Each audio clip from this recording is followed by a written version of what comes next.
Láska. Junior Juris. Junior Juris. Srdcerivný projev, more.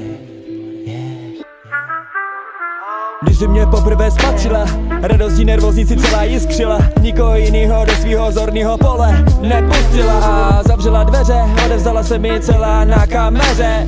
Úsměvy s oblibou, procházky, pohledy, večeře, trávila čas opéře. Vždycky holka budeš mít na světě nějakýho soupeře. Čekala, že to bude fajta, láska nikdy nebyla zdarma. Tak jak se chováš, vrací ti to karma. Láska se pěstuje jako farma, nebytě sudit si ty jako tiskárna. Nikdy nevíš, jaká tě potká osoba a láska je nemoc a láska je choroba. Záleží jaká, zrovna tě chytí podoba. Lapený jako Kasánova, start pořád dokola, už si to konečně pochopila. Nemůžu milovat, láska mě přivádí na útes. Zranitelný jak se rozejdem zhubneš, řekni mi prosím tě, co si pod naším vztahem představuješ. Že život strávíš jako laboť, neboť seš si jistá, tak ho nikdy nepust. Rozhodně nečekej, že celý život bude mít jen tebe jako přelud. Muži jsou stroje na sperma, můžeš být nejlepší bezedná jáma. Dáma, která ti ráda ukrade tvýho hravýho pána, yeah.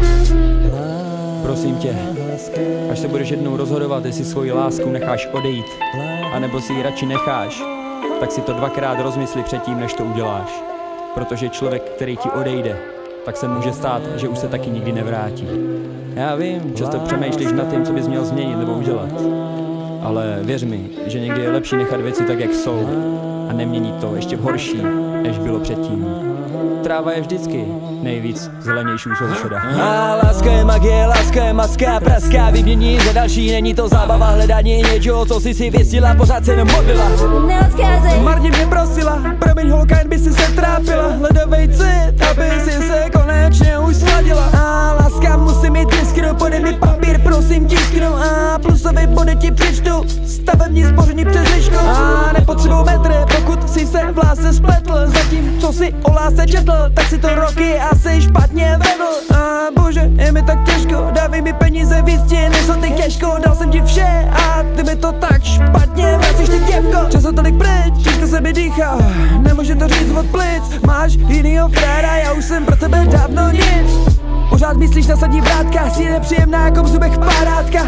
Nemůžu na tebe přestat myslet, byla si pro mě jako rajská zahrádka. Tvůj smích a pláč, všude kam jdu, kam se podíváš. Tebe to nezajímá, nezkoumáš, nevnímáš, láska je čaroděj, se který si nerada začínáš.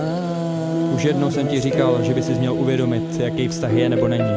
Lidský mezivztahy jsou totiž tak strašně křehký jako porcelán, že pokud ten hrnek jednou rozbiješ, tak už se špatně slepí zpátky. A chtěl bych ti jenom říct, že ten vztah bys měl pěstovat a ne ho zázovat zbytečně jako flintu do žita. Já vím, někdy je to těžký, ale pokud si to nevyzkoušíš, tak tu lásku budeš hledat pořád jako ryby, které jsou u splavu a přitom tam vlastně nejsou. Yeah. A kde pak je tvoje pokora? Chceš mě vylečit, hraj si na doktora, je konec února. Řekni mi proč trápíš Jurise juniora. Prej, že víc nechtěla, ale počasem se vrátila. Omlouvala se, že tak mě moc zranila, prej, že teďka už víc dospěla. Těžko holka, čas by si vracela, mohla si mě mít za manžela, ale ty si jako střela vycouvala, pro boha, proč si to dělala? Prý, že jenom mě zkoušela, nevěřím, že to byla jenom legenda. Legenda praví, nevstupuj dvakrát tam, kde tě pevná podlaha spádila.